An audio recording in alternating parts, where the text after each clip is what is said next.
Welcome to Train Mountain, the world's largest hobby railroad. Hi, my name is Quentin Breen. I'm the founder of Train Mountain.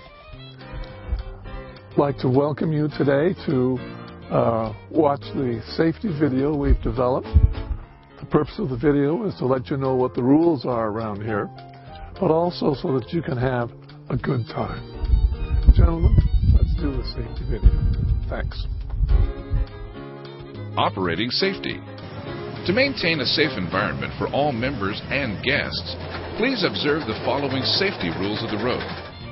All trains must have both an engineer and a conductor.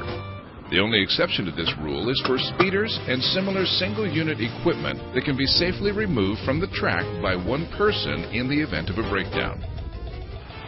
The maximum running speed on the track is 7 miles per hour. 7 miles per hour equates to 10 seconds between mileposts. Speaking of mileposts, these signs are located every 2/100ths of a mile or 106 feet along the mainline track. There's a lot of useful information on these signs. Let's take a look at one. The name of the track division is listed at the top of the sign. In the middle is the track mileage number.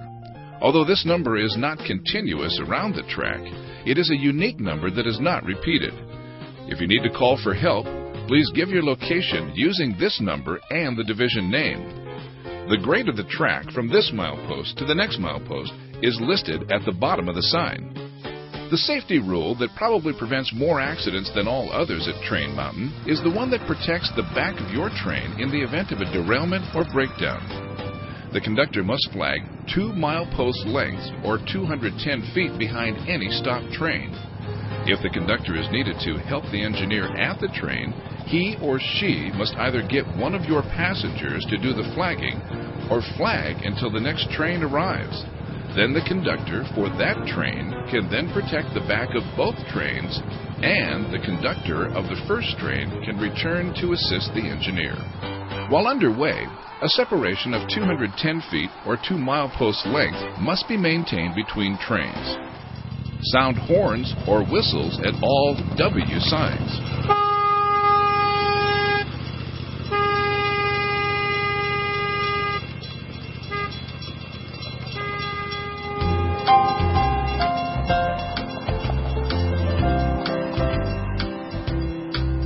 Please drop a green block at any derailment location. Not only does this tell the track crews where problems are, it warns the next train that there is a track problem.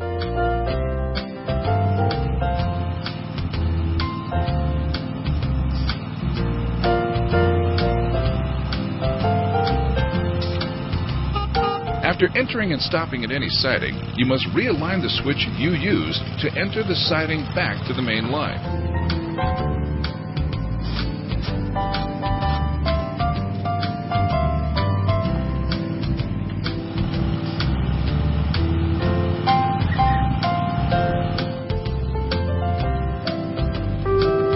While running at night, a white headlight must be mounted on the front of the engine, and a red flashing tail light must be mounted on the rear of the last car. Track signal lights. All trains must observe and obey all track signal lights. Most of the track at Train Mountain is unidirectional, but there are a few sections that are bidirectional that are protected with overhead or trackside lights.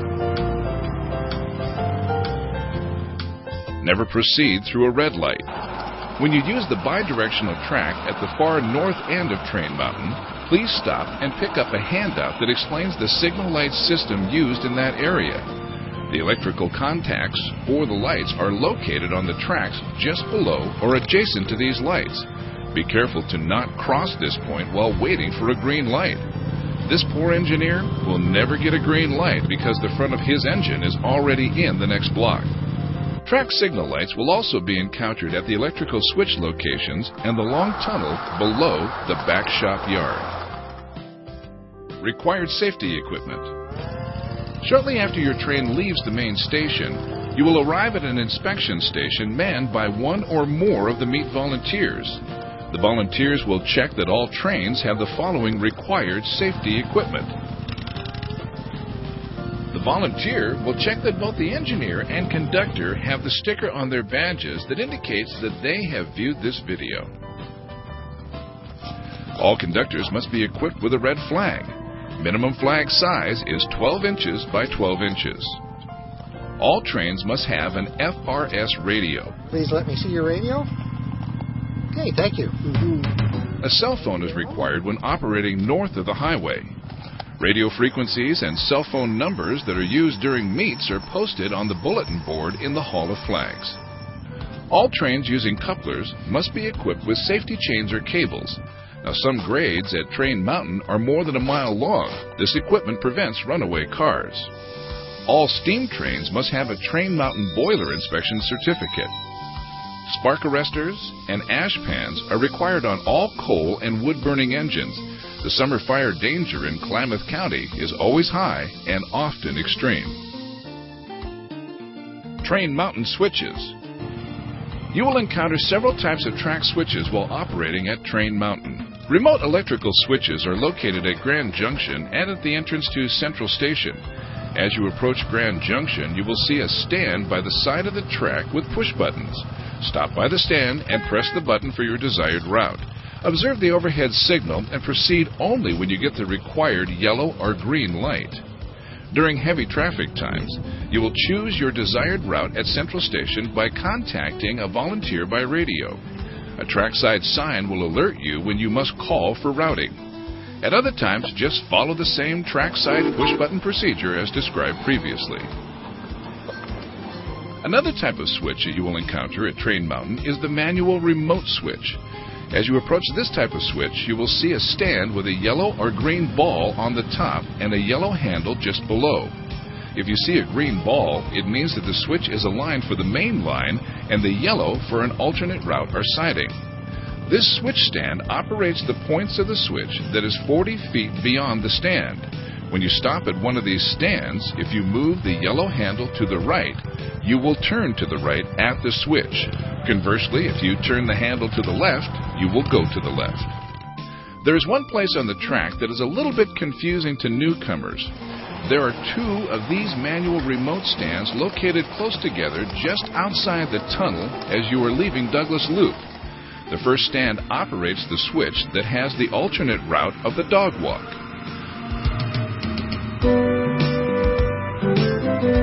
The second stand operates the switch that has the alternate route of South Portal Circle.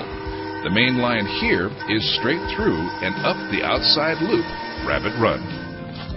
The other types of switch operators that you'll find at Train Mountain are manual operators located at the points of the switch. The short-arm wigwag switch operator is shown here.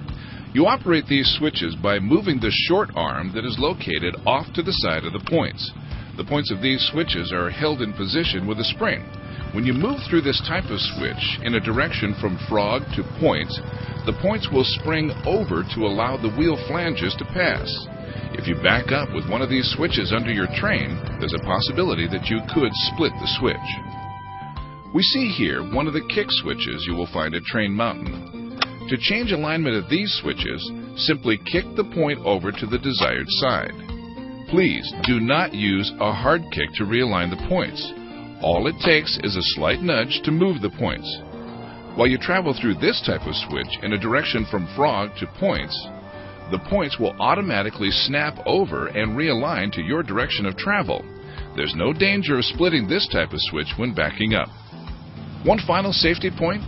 When traveling around the track, it is your responsibility as train engineer to observe the alignment of all approaching switches. Failure to do so could result in an accident. There are many places around the track where an alternate route takes you across the tracks with approaching traffic. If you're not alert, you could drive your train right in front of an oncoming train.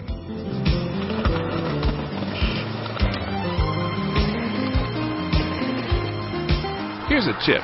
When observing the alignment of the manual remote switches, it's easier to see the handle alignment on the stand than the points on the switch that are 40 feet on down the track.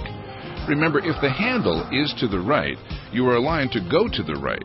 Vice versa, if the handle is to the left, you're aligned to go to the left. Now, that wasn't so bad, was it? A few safety rules.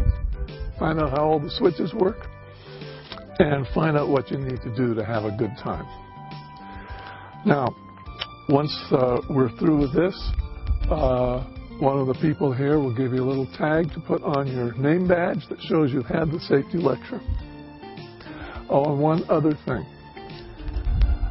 A meet like this, these triennials, is an occasion where we have 1,000 visitors. But we can't do it without volunteers. And if everyone who watches this tape volunteers 2 hours at the inspection station or at the unloading or one of the other areas, then we can do it pretty painlessly. So we would appreciate your volunteer time. Thanks, and have a good time.